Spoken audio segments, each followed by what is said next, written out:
something heavy across your skull and end this once and for all. You're a bad man. You're a We interrupt this program for a special news bulletin. Good evening. My name is Tom Papadopoulos. We bring you this broadcast to inform you that the United States government has received intel of the existence of extraterrestrial life. This extraterrestrial life is broadcasting signals from the outreaches of our universe. The information they are broadcasting has been received on our end and is titled The Glenn Miller Podcast. This broadcast can take over at any second, so be with your family and love them while you can. Oh, the humanity! You are listening to the Glenn Miller Podcast.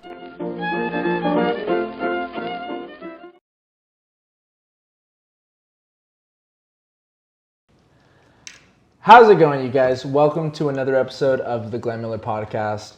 I've been putting in a lot of work for this podcast. Made a new intro. I hope you liked it. We are not an interstellar broadcast, but today we have a special guest. His name is Brandon Loera. What's up, everybody? He lives in Wilmington. Well, he lived in Wilmington. Currently lives in Carson. Torrance. Is it Torrance?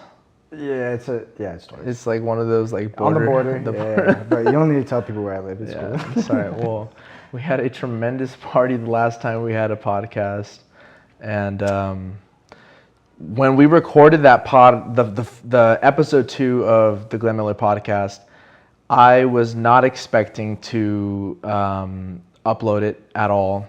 Yeah, I didn't think you were gonna upload. Yeah. I thought it was like a practice run. It was supposed to be a practice run, and I was at home after we had been hanging out, and I was like, you know what? I want to put it up and see how people react to it, how it looks when it's actually out, because the first 2 episodes were for me to actually feel out, where I wanted to go with the podcast, how long I wanted it to be, and kind of like what I wanted to talk about, because I at this point I really don't have a specific thing that I want to talk about, because there's so much shit that like your theme of your podcast. Yeah, the theme. theme. You don't know the theme. Yeah. Okay.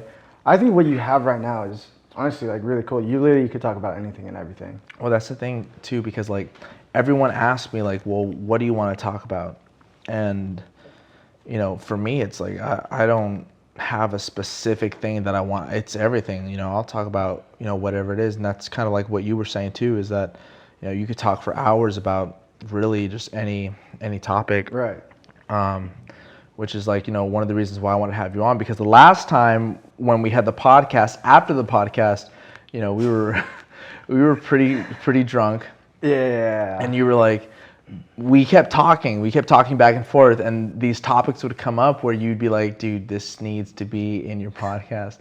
And I was like, fuck, like, dude, you're right. Like, At that point, we just stopped talking. We were just like, we can't talk to each other anymore because we need to save this. We did stop talking. Yeah, we did. We were like, so we pretty much avoided each other for like the rest of the night. Yeah. No, but pretty much what happened. It's crazy because we were out on your deck. We filmed the second episode on your deck, which was an amazing, spot to record.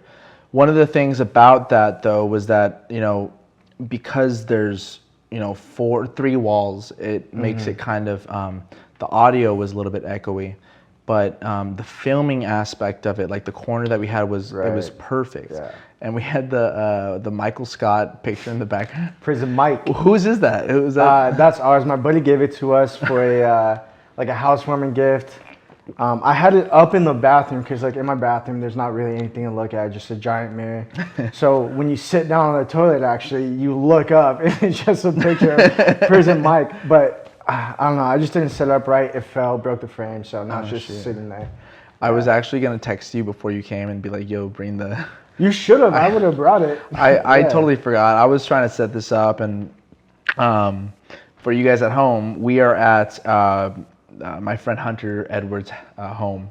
He has a really nice home, and I don't know if we're going to be recording at the same place every week. Well, we most likely won't be recording here again, but we were really lucky to get this spot. The episodes going forward, I don't know where they'll be. I've thought about recording an episode at the beach. That would be could really be interesting. That would be interesting. So that would be really cool because of the scenery. Yeah. But then again, like you just got a bunch of people, wind, and everything. And you got to like put all these factors into place. And so we have 2 lights. We have 2 studio lights and my iPad, which records the audio.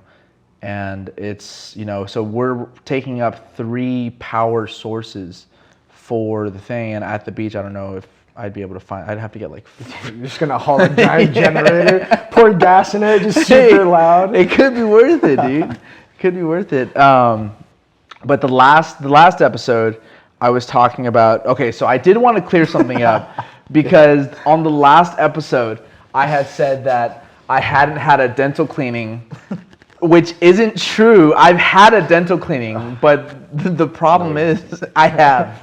I've had a dental cleaning. The problem is that I haven't had one in a year. I haven't gone since COVID started. Yeah. And I watched the episode back and I said, I haven't had a dental cleaning. And I was just like, oh no. Like, to all the ladies out there, I've had a dental cleaning, for sure. You could tell, by the way. Obviously, you could tell that you haven't had one, but you could tell that you've had multiple. I've had several. Thank you very much. He's a fake and a fraud. No, I'm just kidding. I love it. Yeah, fuck you all. No, Oliver should be here tonight. He might show up in the middle of this recording, and if he is, we'll include it in the podcast. But I guess. No, I'm just kidding. Yeah. You guys got into a little argument the last time we hung out. Yeah, but it wasn't really an argument. What happened? He just got really. I don't know. I guess it's your guys' situation, and I was just like messing around and telling him like, oh. You're an asshole for doing that to you and whatever. But it was a joke. I'm very sarcastic. But he got like, he got really mad. He's like, "Are you sure it's okay? It's okay."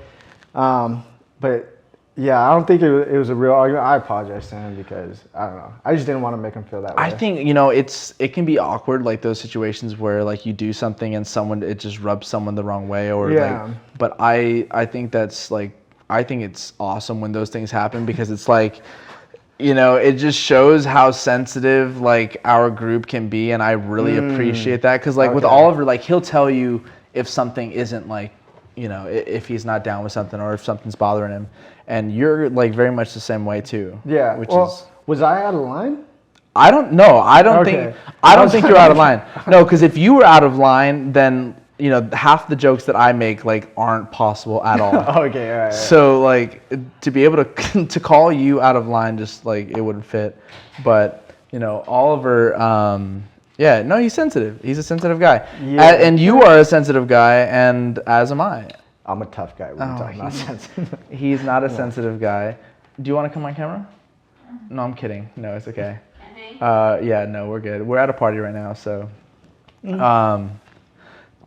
All your podcasts are just going to be at like these crazy parties. At these parties, I just bring the studio to the people. Hey, can I record at your place? Absolutely. Like, no one's going to say no.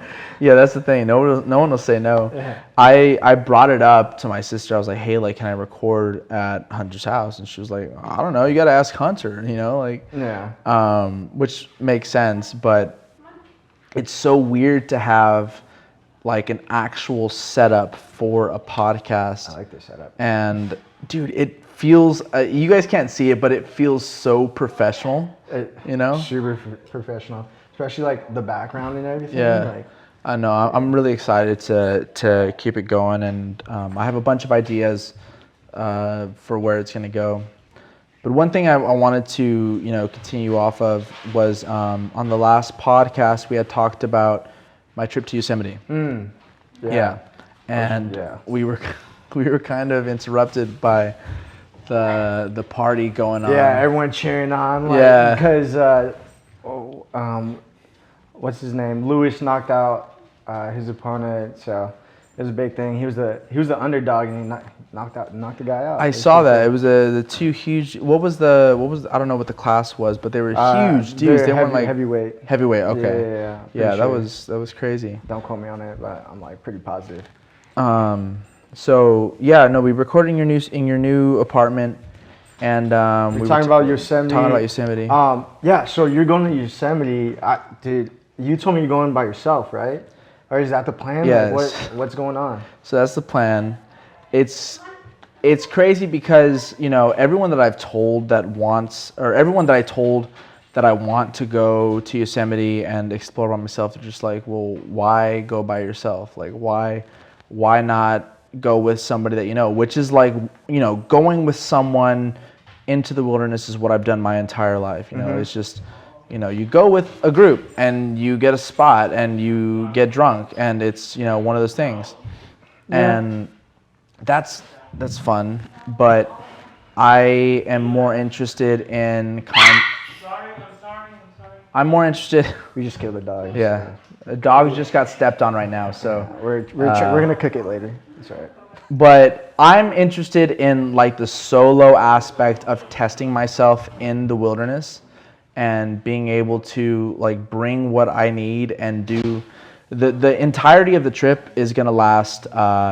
It's a 3-day hike, so 2 nights, 3 days, and I'm not sure how many miles, but it requires like, you know, a whole bunch of gear that I don't have right now. But Right. I'm like, I got a tent last Christmas. You know, I got new hiking boots, trekking poles, a new sleeping bag, and all this stuff. So, Well, I think this hike is gonna be this trip is gonna be Yeah. super cool. Especially like, who cares if you do it by yourself? Like, as long as you take precautions and like, say you do get lost, like you have a smartphone, or like if you Yeah. need something, get like a satellite phone. But that's like overkill. yeah. You'll be fine. It's gonna be the most amazing experience. So yeah, like the last podcast, when you were talking about Yosemite, I was like, yeah, dude, like that would be so cool just to go. I've never been. Yeah. I want to go. Oliver said you'd been. Yeah, I don't know what he's talking about. Brandon's got something. I was like, bro, just that's why it ended. If he hadn't done that on the last podcast, I would have kept the podcast going. But since he like broke it right there, I was like, okay, well, this is like the natural end. You hear that, Oliver? You ended it. He's not gonna watch this. He might. No, we're not live streaming. No. Nah. It wasn't live streaming. Ladies and gentlemen, that's Dylan Lundy in the background. But yeah, no, there's, you know, before my most recent ex, before I started dating her, my mindset was, there's no reason, like, why would I want to go and just adventure on my own? Like, when I like being with people when I do that. You know, there's no point.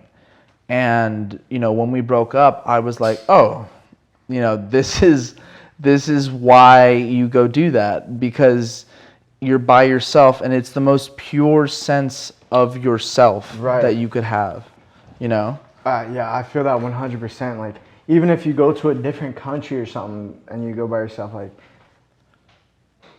it's so much fun. You're like finding yourself. You're finding like what you like. You don't have to please another person, or like, you don't have to stick to a certain schedule. Like, hey, your plan is your plan. Yeah, whatever you want to do, like, just go and do it. Like, you don't have to worry about anyone else's opinion. Or, like, if this person can or can't do it, that's you, like, pushing yourself. Out of your comfort zone. Yeah. It is a challenge for yourself. It is a test of yourself, because, like, you know, nowadays, like, I mean, so you kind of said something about going to another country, and that's something that I want to touch on a little bit. You know, after this, I want to talk about that. Okay.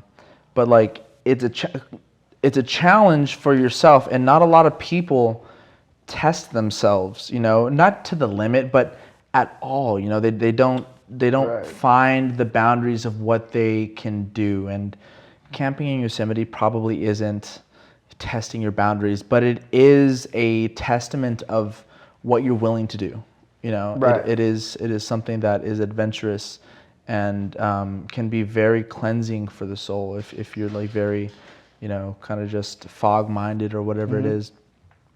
But wrapping back to what you said, leaving the country by yourself.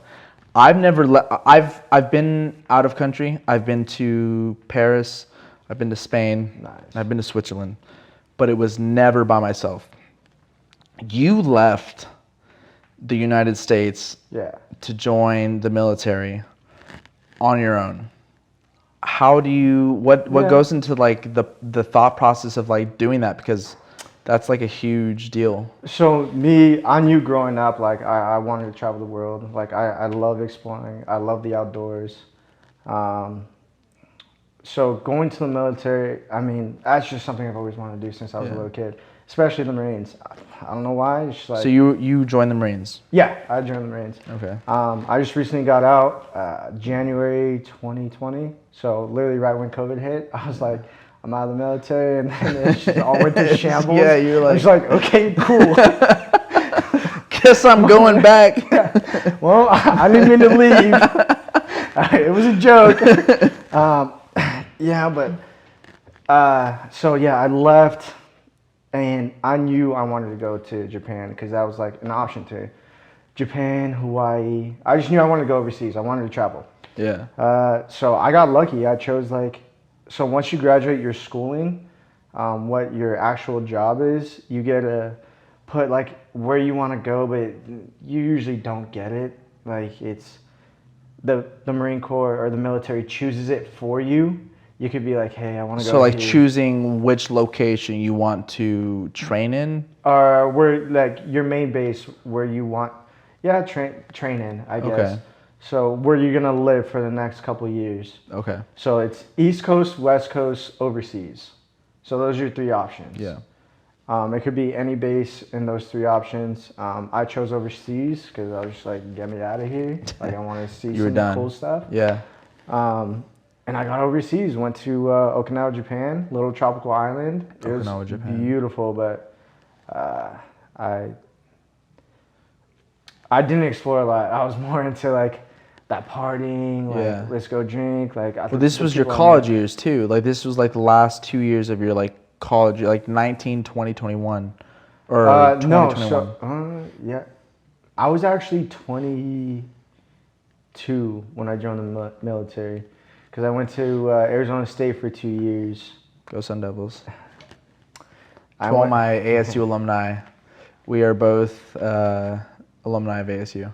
I want to say alumni. I went there for 2 years. Oh, you wanted to do it. And then I left. Once a Sun Devil, always a Sun Devil. Okay. Yeah. Well, because of the student debt. That's why. That's why you're always a Sun Devil, because of the student debt. Yeah, absolutely right. I'm still a student debt. But yeah, so I was gonna join the military no matter what. If I go, or after 4 years of college, join the military, and it just ended up being earlier than I thought. Yeah. But no, I loved it. I love the military. I love being overseas. I went to Thailand. I went to Mount Fuji. I trained there. I went to Finland. Trained in Finland. Oh, wow. That was really cool. Trained with like the British Royal Army and the Finnish Army. Yeah. What's the difference? So like I want to kind of track back a little bit, but before we get there, what is the difference between the U.S. military and and the Finnish military? Because I feel like there would be a huge difference in values. Or are they? So a 21-year-old in Finland compared to a 21-year-old in America. What is the difference? Like, when you get there, is there a culture shock? Is it different? No, there wasn't really a difference. I mean, then they have to join the military. Like, your conscripts, or I think that's what it's called. I don't know. Like, so you're obligated to join the military once you're of age. So you have to. If you don't, you get in huge trouble unless like there's like a medical issue. Wow. So you have to join the military. So there's a lot of them.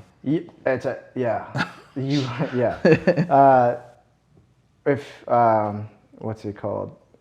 Like I talked to some people, they're like, I love the military, like I love everything about it. And there's other ones like, I had a good job, now I lost it because I'm in the military. Like that sucks. This sucks. I hate it here. For the Finnish people. Yeah, for the Finnish. Well, both sides. For both. Yeah, both 100%. But we're not gonna. Yeah. A lot of people don't like it. I mean, We'll get into that. yeah. So one thing I wanted to circle back to is the decision to join the military is a huge decision because I've had that thought in my head. We talked about it last week. We did. You know, should I join? Why would I join? Who would I join? It's a huge decision because once you make that decision to do it, there's no getting out of it. You've made this. Once you sign the papers, you're in. You made the decision, and what pushed you over the edge to be like, no, this is what I'm doing? The little kid in me, honestly. Really? I think that's what it was. Like, I think it was a factor of like my little kid, but then like chasing my goals. Okay. I knew I always wanted to be in the military, and I wanted to be in the toughest branch to get into. And I mean, that was the Marines, and I wanted to be like special forces, kick doors down, and do all this crazy stuff. But Some modern warfare shit. Yeah, I was just like, that was like the little kid in me. But then once I like joined in the military, man, I could have done it if I pushed myself, but I didn't push myself to be on that next tier, like special forces type thing. Yeah. But I joined, and I liked it to a certain extent, and I felt a sense of accomplishment. What was the line for you? What was like, you know, you like it. You know, I'm not really feeling it. What was the extent that what was your breaking point for the military? What didn't you enjoy? Oh, dang. I think it was, I think if I would have stayed in Japan, Yeah. I probably would have stayed in. Why? And maybe Why? the camaraderie. Okay. Everyone's away from their family. Everyone is like on their own. It costs thousands of dollars to come back home, and it messes up your head. It really does, because you're far away from everybody you know and love. Yeah. And you make a little family in there. And those people, I would never forget those people in my entire life. My roommate was actually in Missouri with me because we're roommates in Missouri for the same school. For the same school. So, yeah, Jeremy Hill Williams. I'll never forget that man. What was his name? Hill William, or his last name Hill Will. We called him Tabernacle. What? Why did you call him Tabernacle? So, just one time we're at a little shop, and he goes, I don't know why, we just started talking about dinosaurs for some reason. We started talking about that. Were you high? No, well, obviously we couldn't be high. We're in the military. The Okinawa Kush? Yeah. Dude, yeah, the Okinawa Kush. Yeah, we're hitting that Okinawa Kush. No, but we started talking about dinosaurs. He's like, you know that damn dinosaur, that motherfucker, that flies, that motherfucker, damn tabernacle? We all looked at him, we're like, what? Oh my god. Goddamn tabernacle. We're like, you mean the pterodactyl? Oh no. He's like, that's what they're saying, tabernacle. And he had an accent? Yeah, he has an accent. Like, it was really hard to understand. Oh no. But, this dude was from Missouri. No, he's actually from Tennessee. Tennessee. Yeah, he's from Tennessee. Dude, he told me some stories. I'll tell you right now. But he's lit, like, he told me in the beginning stages of when we were in Missouri, we were roommates, he's like, he would talk to me, and I wouldn't respond to him. And he'd be like, damn, this guy's an asshole. Like, he sucks. Like, what type of guy, or what type of person is this guy? He doesn't even talk to me. What a weirdo. And it was because I couldn't understand him. Oh my god. So like, it would be really hard to like understand, but he'd like talk to me and I like talk back, but then sometimes I guess I wouldn't understand what he said and I wouldn't respond. Was this your first friend when you got there, or you guys just became friends? We just through became the program? friends through the schooling. Okay. But I knew some people there already prior because they're in my boot camp training. Okay. So let me interrupt you. Yeah, Is go ahead. the boot camp for Marine training different than somebody who, let's say, is in the Army or in the Navy? 100%. Is it? Way harder, way more different, way more Well, now Is this a hot topic? Is this like? yes and no. Like everyone knows, like Marines boot camp is the hardest boot camp. Really? It's the longest and hardest. How long is it? Everybody knows that. Oh shit. 12 weeks, I think. Is it 12 weeks? I think so. Yeah. Oh my Yeah, God! 12, Did you 13 come out of weeks. it looking like Captain I came America out- coming out of the? No, absolutely not. They make you run for days. They came out of twig. Oh my I God. went in overweight actually, and that was like super bad. I could have been in like the PCP platoon, which is like, or no, BCP, Yeah. Body Composition Program platoon, Okay. and you would have to stay in boot camp longer. And yeah, so luckily me, like they kind of kept me under the radar, and I wasn't too overweight. Yeah. But everyone's like, you pig, you pig. Like, dude, they mess with your head. Do they really say Oh, that? absolutely. Because they're trying to weed out all the people who are just weak-minded. Yeah. Can't handle it. Like, because if you do end up getting into like some shit, Yeah. like they're gonna want you to have somewhat of a level head, or like. So they'll break you down, like literally break you down to be ready. Because I mean, obviously, you have to be ready for if you're deployed. You have to be ready for any situation that happens. You know? Yeah, you train for that too. Yeah. Like you go to training and you train in these little environments to help you go out into that environment, but you're never really trained to go into that type of environment until you're actually there. Until you. I've never been. I've wanted to go. I got Yeah. offered to go as I was leaving. Yeah. So I'm just like, I'm already on my way out. Like, why? But you didn't want. You wanted to go when you wanted to go, but when you were done, you were. I was done. I'm well, done. yeah, I told my. This is gonna sound bad, but I told like the guy, my commander or my sergeant major, was like, look, if you would have told me this like a month ago or 2 months ago, I would have taken you up on that offer. I would have stayed in. Like I was a sergeant in 4 years, and that's like kind of difficult to do, but not really. Well, for mortar transport, I was a mortar transport operator, so I just drove the big trucks. With mortars in the bed of the truck, No. or I mean, cargo. cargo, it just depends on what unit you're in. So I was in a transportation unit, like a logistics unit. Okay. Both my whole enlistment, my whole 4 years, I was in a logistics unit in Japan and then North Carolina. Okay. Yeah, and So in Japan, where would you drive from? Do you know the cities that you drive in between? I know the camps. I completely forgot the city, Yeah. but like Camp Foster, I forgot. Kadena, which is like the Air Force base out there. Yeah. Really nice. The Air Force has like nice everything. Yeah. So you had mentioned that, being in the military, it's not just physically demanding, it's also like super mentally demanding.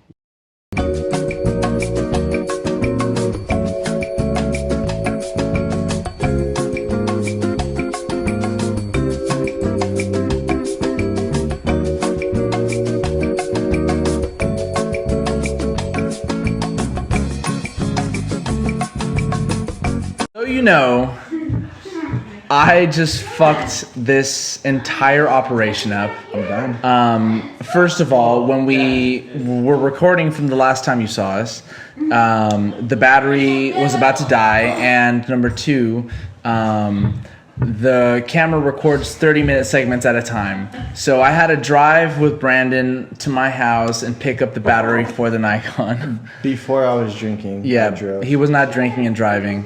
I'm drunk. Obviously not. No, I'm not drunk. Maybe I am. But anyways, we got back here. I was like, okay, perfect. We plugged the camera back in. It was good to go. We put our mics on, and I put my mic on, and I got up to get myself another White Claw, and I forgot the mic was plugged in, and the cord ripped out of the microphone. And so now we are stuck with one audio source. It's fine. I'll order another, lapel microphone for us, but we're back. We're back. And one of the things we left off on was I wanted to talk about how being in the military is mentally demanding, not just physically demanding. Right. So I'll tell a super personal story. A lot of people don't know this about me. It's actually really personal. We can deviate after this to a different subject. But so it's mentally demanding. Like I said, you're away from your family. You're away from everyone you love and know, but you make that family within the people there, because everyone's looking for that sense of like togetherness, if that makes sense. Yeah. But the family that I made was within each platoon, and we talk about everything in our lives, like everything that's going on. And me, I'm not a big person to show like my emotion. I don't like to talk about my feelings, because I'm a macho man. Wait, so when you're in your platoon and you guys are sleeping in the same barracks or whatever it is, do you guys, is there a bedtime, or when you're out in the town, do you have to be back at a certain time? So we had restrictions during my time. There's restrictions. You couldn't go off base at a certain time. I completely forgot what the restrictions were. Yeah. But you couldn't leave base at a certain time. You couldn't you couldn't leave the base at a certain time. And you had to be in your barracks at a certain time too. I think it was like 1 or 2 or something, like maybe. Okinawa time. Yeah. Oh, yeah, Okinawa time. But yeah. Is it different there? It's on the different side of the world. So it is a different time. Yeah. But yeah, we had restrictions. We had to be back on time. But for it being like emotionally hard, I actually would talk to a bunch of people in my platoon about what's going on in their lives. Like someone in their family died, or like their girl is cheating on them, or stuff they're going through while they're there. And I didn't really vent to anyone. I just like kept it to myself, and that ate me alive. Like I actually like typed up like a little like suicide letter. Yeah. It was very bad. And then I like did this whole page on like my laptop, and then I read it back, and I was just like, what am I doing? Like, why is this okay? So it just like, when I read it back to myself, I was just like, no, there's so much more to do. There's so much more to life. Like, it's all different. Like, when I read it back to me, what I said on that page, on that Microsoft Word page, I was just like, this is not okay. Yeah. You should not be thinking this way. And I completely changed my life. But you felt that way, and it was absolutely. Yeah. Like, I just felt mentally just like drained, because I had no one to talk to. And that's that's not just like overnight. That builds up over like a certain amount of time. Yeah, it was. I was in a dark place, but I was always that person who was super strong and just like never showed emotion. I was there for everyone in my platoon. I still talk to everyone to this day. I changed a lot of people's lives that were there, and everyone's like, thank you. Like, you really helped me out. I see you as a big brother. I see you as this and that. But like me, I didn't really have that. Yeah. So I just like saw it for myself to be that figure in their lives. Yeah. And where I couldn't really vent to anyone. So you created a bunch of space for people that you were really close to and cared for, but there wasn't really a lot of space for yourself in that kind of like nurturing for other people. Right. And that's really tough. That's like, that drains you, it's crazy to hear about,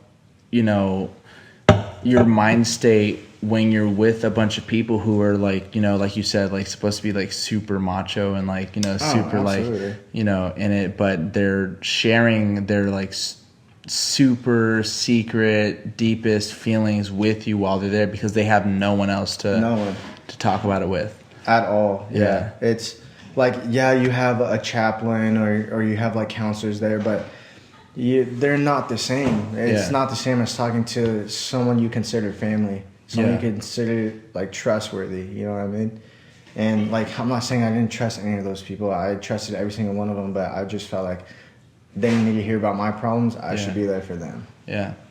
It seems like, or it feels like, because, and I want to talk about this later too, is that when, I have my blog and I write very personal things on that blog, not for other people, but mostly for myself, to be able to have that release. And it's so important to have that release through whatever it is, whether it's a podcast or a blog or, talking to someone that you're really close to.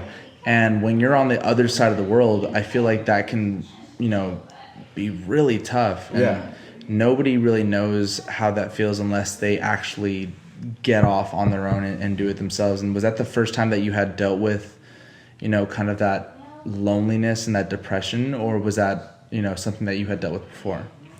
I think that was my first time. I'm pretty sure that was my first time dealing with it.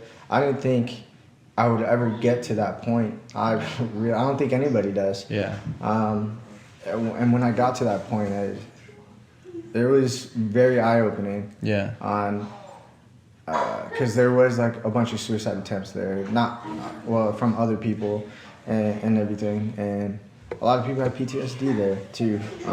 It was pretty messed up. Does that happen? Does that happen a lot? Suicide attempts and like suicidal thoughts and kind of like that depression. Is that? It's huge. Yeah. In the military, yeah, I think it's more so in the Marine. I wouldn't know. I don't know the statistics. Yeah. But I know a lot of people who either attempted or not a lot. I know quite a few people who attempted or actually committed suicide, and it's fucking, it's sad. It's really bad. Like no one should ever go through that. They should have someone to talk to. It's hard, but I'm glad I went through it because now I know myself even better. So I know you said that you wrote the letter, and that's crazy in itself. That like you're sitting here talking about the fact that you wrote basically a goodbye letter to everyone. Yeah. And what? I just don't want anyone to feel bad for me. I just this is like just coming out of me because I just want people to know like it happens. Like you can it's still important. Go through it. It's important to hear about because it, and just like my blog, in one of the first, things that I wrote, one of the things that I wrote was that I don't want people to think that I'm just writing this for sympathy. Yeah. I want people to read this and think, okay, it's normal to feel not okay. Yeah. It's normal to feel like, like your world is fucking falling apart and there's nothing else to turn to, And for men, I feel like that's a really taboo subject. So absolutely. It's it's really important to, hear, especially from like you, people who are in the military, or like me, people who aren't in the military, that that stuff happens. It can. See, and I didn't go I wasn't in like a crazy situation where I was like in the Middle East, or like I didn't see combat, like I didn't do nothing, but like it was just like, I guess I thought I was stronger in my head. I really did. But I think I'm stronger now because I was able to overcome that. Yeah. That feeling, and I was able to change other people's lives because they were going through that similar situation, and they got out of it because they had someone to talk to. Because I knew what they were going through, so I was like, "Yo, you could talk to me. Like, I'm here for you." I would have hours of conversation of people just crying and sitting there while we're smoking cigarettes just right outside our barracks, and just like they just vent everything. They could finally like release everything, and I'm just there listen. They just need someone to listen to. Yeah. That's all you need, is someone to listen, someone to be there to genuinely care, and that's all you need. And, it's crazy because when you get to that point where where you break, for the lack of a better, where your soul is just completely broken, and you triumph out of that. And I want to know what was the thing that got you over the hump. But when you get to that point, I feel like, you have kind of the blueprint of how to navigate that situation. You have like a good game plan for someone who's going through something that you're going through. Hey, this is how I was able to navigate out of that situation. But like, what was the thing that got you over the hump? So you wrote that letter, obviously. Yeah. But like, what was it? I just reread it to myself, and I was just like, it was just me rereading it, and then just like thinking like, what else am I gonna do? Like, and I just reread it, and then I don't know, I just snapped out of it. I was like, no, this is not okay. Yeah. Like, why am I just gonna do this? I have so much more to live for. There's so much more for me to do, and yeah, I just completely snapped. It was just like a realization of knowing that I could do so much more, and I am doing so much more. I'm doing way better now than what I was in. That was what, 2016, maybe 17, and yeah. Even in this pandemic, like, I'm doing way better. Did your mental state play into your decision to not deploy? Not deploy, but did your mental state, kind of play into the factor of like not staying in the Marines? Yes and no, because at that point I was already over. I passed that situation or that point in my life. Yeah. So it wasn't really a big factor, but there's some like toxic leadership, very toxic leadership that does not care about you at all. They don't, and that's really what deteriorates your mental health too, because you got people who do not care about you. What do they say? Like, okay, so we were talking about this earlier, and you were saying that they were calling you guys pigs. Yeah, you fat pig. Like, oh my! There's this one time we're eating in the chow hall, which is the dining area, and this was in boot camp. And there's this kid, he was also big, and oh my God. So the drill instructor was in there, so we each had a timer. If the, like, I can't believe I forgot what the name is called, but if the person who he's also a recruit, and he like leads the platoon, he's the leader of the platoon. If he finishes before everyone, then everyone's done. So everyone has a certain time, and they have to finish fast, eating their food before he finishes. Yeah. And this is a game, or no? That's just how it is. Like, that's your time limit. Once he's done, you're all done. No. But he's the last person to get his food. Oh no. So we're all eating, and then this kid's taking forever to finish his food, and we can't get up and put our tray away until like the last table does it. Or yeah, this is so hard to describe. The table before you puts their tray away. Then you could get up after them and put your tray away, your cup or whatever, put all your dishes away. So this kid was taking forever to eat, and our drill instructor, he's like, "What is taking you so long? Like, what are you doing? Goddamn, fatness Everdeen." And everyone... Fatness Everdeen. And everyone just started busting up laughing. And our drill instructor, like, they can't, like, show, like, that they're laughing or anything. He put like his hat over his head and just like walked out because he was laughing because he can't believe he just said that. Yeah, it was really funny. But yeah, they break you down, but I think it's important. Yeah. It's messed up, but I think it's important because there's some kids who just can't handle it. Like, or not kids, but there's some people who can't handle it. Well, they're kids when they enter. From 18 to 27, I think, is it? 27 to 28 is the max. But I honestly saw boot camp as a joke at certain parts because I've been hazed. I may or may not have been hazed before. Arizona State, this is a plug for you. I never said anything about Arizona State or anything. I'm just saying. I've been through some other stuff, and I just thought it was a joke. I thought I had fun with it. Do you have to wear a butt plug for a day? Is that what it is? So have you heard of the elephant walk? No. So the elephant walk is when like you have to like hold the other guy's like thing and just walk down the road. Yeah, we didn't have to do that, but I just heard about it. No, we didn't. They had to do that. If we ever had to do that, I'd be. I'm fighting somebody. That's like, I'm not, true. I'm not doing that. I'm not doing that. No. There's no way I could do that. If you're wondering what we were doing after this podcast, the elephant walk is one of the things. We were practicing it. I was trying to demonstrate them how to do it. No, but to go back to boot camp and not the elephant walk.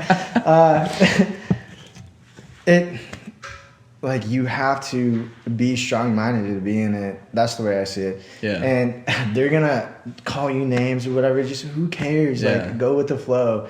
Like you signed up for it. You should know what you're getting yourself into. It's so weird because it's, you know, I feel like obviously our society right now is so, I want to say fragile. It yes, that we're going into different times. Yeah. Yeah, absolutely. And it's, you know, when you see the difference between someone like you, or not just you, but just like, you know, going to the military and somebody who is, you know, constantly making themselves upset by stuff they see on the internet. Mm-hmm.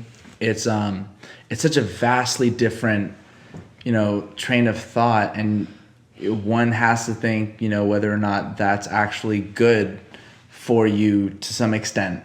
You know, the growth that it kind of like entails, at least from someone who's on the outside looking in, you know, because like I see you and I'm just like, you know, this guy has grown exponentially from, you know, where he was completely different and super professional and, super professional. Well, you know, when you need I'm to be, semi-pro. when you need to be, yes. No, yeah, I see what you're saying. I wouldn't say super professional, but I think I carry myself at a higher standard. Yeah. But then again, like, I know how to party. I'm just kidding. No, We're about to find out in about 5 minutes. Yeah, probably. Maybe. Yeah, I'll drink a little bit. But yeah, what you find all these different types of walks of life when you go in the military. Like not everyone's professional. There's some like we call them dirt bags because they're straight garbage. Like they suck as human beings. Like they do not care. Like we call them shit bags. Shit bags. Shit bags. Yeah. Okay. They do not care about the military. Like they signed up and they just who cares? Like I'm doing my own thing, and they just make everything worse for you. Okay. As a leader, right? And I've had quite a few, but then you get some that you change their lives too for the better. Yeah. I remember two specifically, and one I still talk to this, both of them I still talk to this day. He just came from a different platoon, and we carried ourselves differently. This was in Japan, and Kevin Moran, I love you.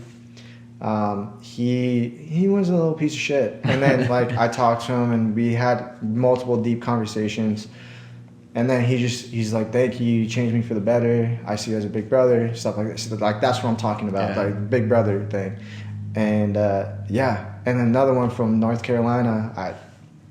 He had recently had a kid on my birthday, March 13th. Shit. Congratulations. But yeah, he was probably even worse than the previous guy. And yeah, he's... When was the last time you talked to him? Today. Really? Yeah, he calls me. Dude, I'm so bad at keeping in touch with people. I'm a horrible person. I don't know why. I just can't keep in touch with people. No, so before you move on, I haven't talked to Brandon in... Oh, yeah. I haven't... So I went to middle school with Brandon. He and I went to school from kindergarten to 8th grade. Yes. Right? And then so after 8th grade, you went to South High School. I went to St. John Bosco for half a year. Okay. On a private school. And then I went to South the second half of my freshman year. Okay. Yeah. So we went to two different high schools, but we went to the same middle school for almost 9 years. Mm-hmm. Yeah. And after high school, we didn't talk at all during high school, because in high school you played football. Yeah. And you were like a pretty big deal, like actually like at South. I was okay. Yeah. And so you were running back. Yeah. Right? You were running back. And I don't know. We just never talked. We never crossed paths. It just never was. It's because you were a bully in middle school, and I was traumatized. No. We just didn't, honestly. Well, I didn't really like you in middle school. I'm not gonna lie. I'm being serious. Okay. For some reason, I just felt a disconnect between Yeah. us. And we all had our little cliques. There's like how many? Like 30 of us or 20 of us in each grade. So it was really small, very tight knitted. But I think just over time, it's just like I thought, like, who cares? Like, I never really got to know you. Why should I not like? There's a lot of people who I didn't like in middle school. Yeah. Because I got picked on in middle school. But then, I grew out of that. Well, that's the thing. It's like when you are in middle school, you know, everything seems like it's the most important as life is ever gonna be important, you know? And, you know, when you're middle school, it's so difficult for our brains to separate what's like what's seriously threatening to us and what's not. And, you know, I'll say the same, like, you know, I think you're serious when you think that I bullied you, and I'll see that. But it's interesting because like I felt like I was someone who was also bullied too. So, you know, our vantage points of like how reality is so different from the other.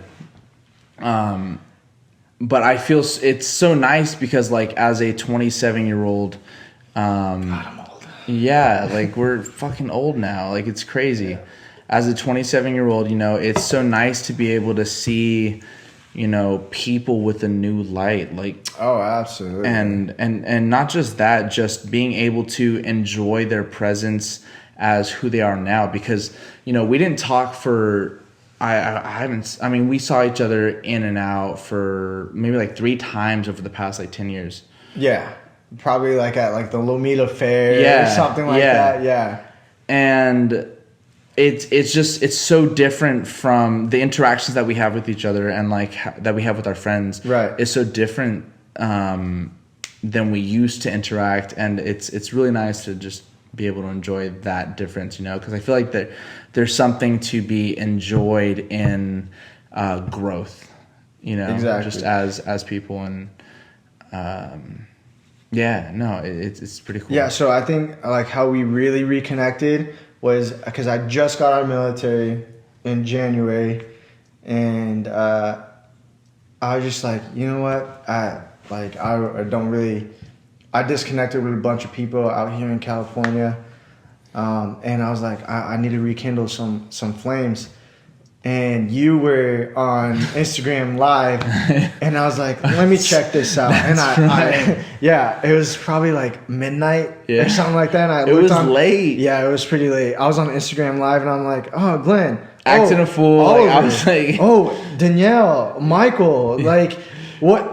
Everybody from San Mario Mary that I fucking used to kick it with. Yeah. And I was just like, I'm going to message on here. I want to see what they're up to. And then you invited me over, and we just had a great time. You messaged us on the live. Yeah, and you're like, yo, what's up? Let's hang out soon. Mm-hmm. And I was like, dude, like, come over now. What the heck? Like, let's hang out now. And you're like, okay. And nobody ever like says okay and then actually does it. You know, they're always like, hey, let's hang out sometime. And it'd be like, yeah, you know, like in a couple weeks we'll hang out, and then they never talk again. You came over that night and we hung out for drinks. Yeah, I drove like 20 minutes. And then I just ended up there. Yeah, I just hopped in my truck and went over there. It's crazy. And it was a great night. I'm glad I did. Yeah, I'm really glad I did. I feel like that night is the only reason. Well, not the only reason, but like a huge reason. Like you reaching out that night is a huge reason why we're even like talking right now. Yeah, absolutely. Yeah. It's a huge factor because I don't know. I just never thought I'd do something like this. Or like I'd be talking like so casually with you, or like hanging back out with Oliver. Yeah. Then like my middle school friends who I haven't talked to in years. Yeah. Yeah, I just never thought that would ever happen. Last night I hung out with some friends from high school. So Gabe, Aaron Monte, Salvador, and Jessica. What's up, everybody? Yeah, what's up, you guys? We hung out last night. We went to Gabe's house. He just got a new apartment. Nice. And we went to Torrance Tavern just shortly after, and it was so bizarre because, you know, I'd seen Sal at Hermosa Beach, intermittently, like just like here and there. And then Gabe, we'd stayed connected, but I hadn't seen Jessica in, it had to have been 9 years. It had been 9 years since I'd seen her, like literally seen her in person. And so she was my homecoming date, and she didn't remember that we were homecoming dates last night. What? Bro, that's how forgettable you are. I know. It was so bad. I completely forgot. I was giving her shit last night, and it was just one of those things. But it was really nice catching up with him. But yeah, no. Jessica Flores was my homecoming date, and she forgot that she was my homecoming date.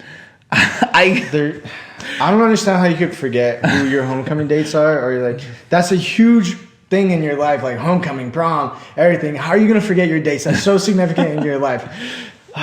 Yeah, she's a bad person. No, don't talk to her. No. I'm just kidding. You're not a bad person, Jessica. I love you. She has. And you said her last name too.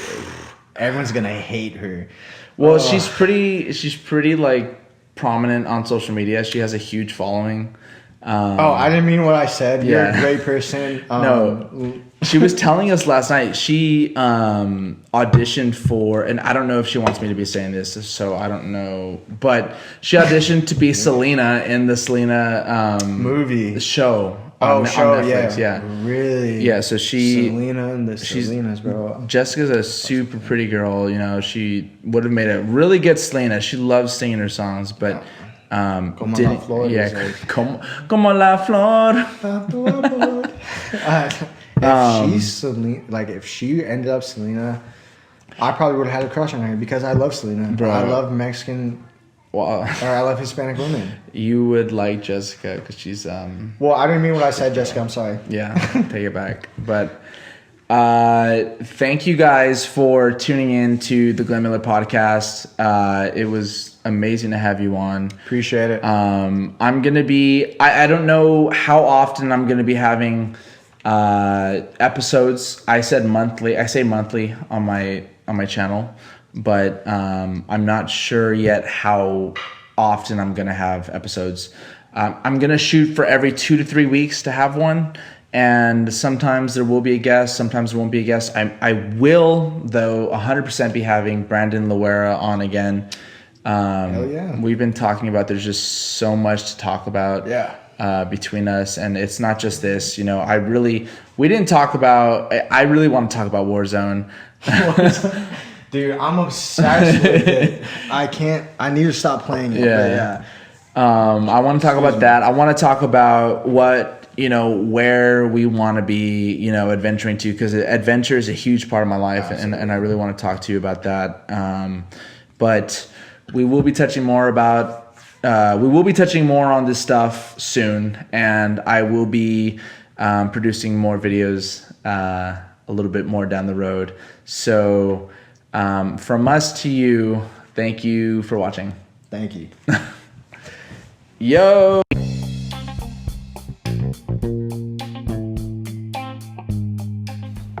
Hey you! Yeah, you! Thanks for listening. Be sure to follow the Glenn Miller podcast for new updates, new posts, and new shenanigans. You filthy animal. Catch you next time.